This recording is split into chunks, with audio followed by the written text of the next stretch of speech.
السلام علیکم ورحمۃ اللہ وبرکاتہ۔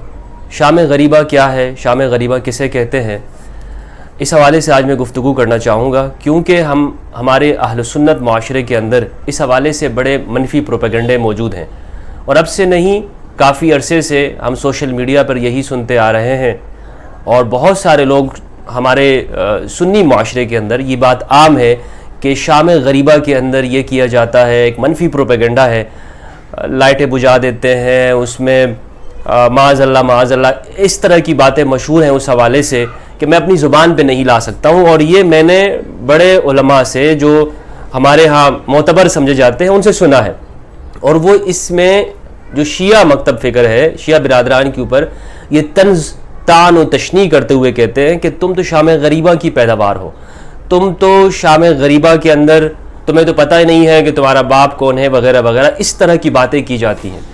تو اس میں کتنی حقیقت ہے، شام غریبہ کسے کہتے ہیں؟ میں آپ کو یقین دلاتا چلوں کہ چونکہ میرا تعلق اہل سنت والجماعت سے ہے اور میں ذمہ دار فرد ہوں، میں وہی بات کروں گا کہ جو میں نے اپنی آنکھوں سے دیکھی ہے، یا جو معاشرے کے جو میں نے شیعہ حضرات سے سنی ہے، بلکہ سب لوگوں کے سامنے ہے۔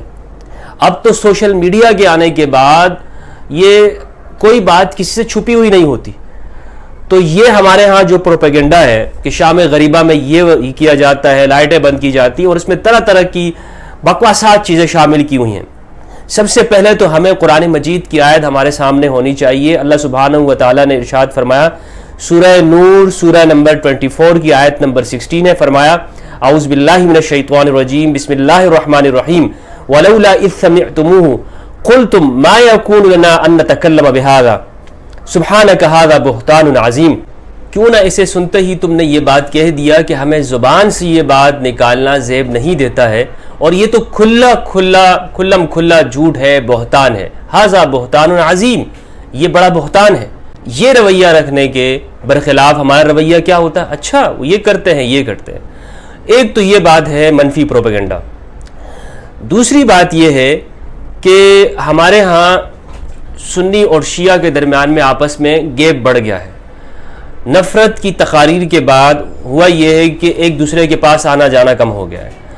میں گزارش کروں گا اہل سنت کے جو بڑے علماء ہیں، مفتی طارق مسعود صاحب سے میری یہ گزارش ہے، چونکہ اہل سنت دیوبندی مکتب فکر کے بڑے علماء میں شمار ہوتے ہیں، تو انہیں چاہیے کہ وہ خود شام غریبہ کے اندر جا کے بیٹھیں، انہیں پتہ چلے کہ یہ ہوتی کیا ہے، اور اس حوالے سے جو پروپیگنڈا ہے پھر باہر میں نکل کے وہ اس پر ایک ویڈیو بنائیں کہ انہوں نے کیا دیکھا۔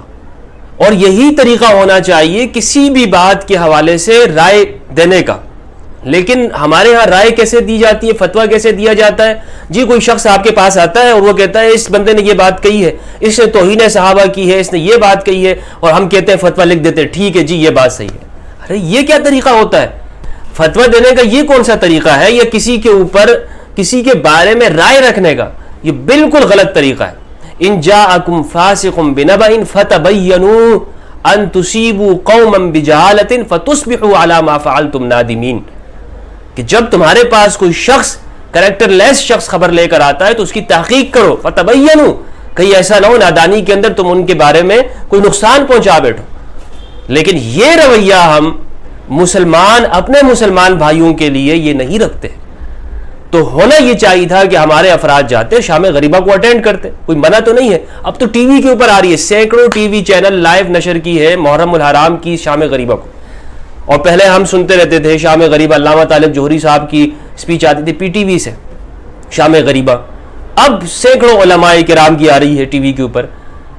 تو یہ کہ شام غریبہ میں یہ کچھ ہو رہا ہوتا ہے جس کے حوالے سے ہمارے ہاں مشہور کیا گیا ہے، تو یہ سراسر افتراء ہے، جھوٹ ہے، مغلظات ہے، اس کا حقیقت سے کوئی تعلق نہیں ہے۔ اب آتے ہیں اس بات کی طرف کہ جی شام غریبہ ہے کیا چیز کہ اس نام سے اتنا لوگ خوف کھا رہے ہوتے ہیں، وحشت ہو رہی ہے انہیں۔ شام غریبہ، شام کو کہتے ہیں، غریبہ غربت سے ہے، اجنبی ہونا، مسافر ہونا، دیار غیر کے اندر ہونا، عربی زبان کے اندر اسے غریب کہتے ہیں، یعنی مسافر کو۔ ہمارے ہاں اردو میں تو اسے کہتے ہیں جس کے پاس کچھ نہیں ہوتا، غریب، شام غریبہ۔ 10 محرم کی شام میں جو کہ عمر بن سعد بن ابی وقاص نے جو کچھ کر لیا یزید کے حکم سے، ابن زیاد کے حکم سے، شمر لعین ملعون نے، ائمہ اہل بیت شہید ہو گئے.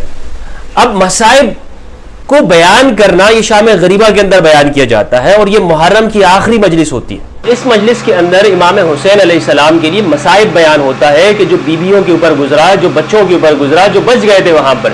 اس میں اور کچھ نہیں ہوتا، بس اندھیرا کر لیا جاتا ہے. اور یہ اندھیرا کرنا ہمارے یہاں معاشرے کے اندر، ہمارے یہاں صوفیزم میں ذکر کی مجلسوں میں اندھیرا ہوتا ہے. تو کیا ہم بھی وہاں پہ کوئی غلط کام کر رہے ہوتے ہیں؟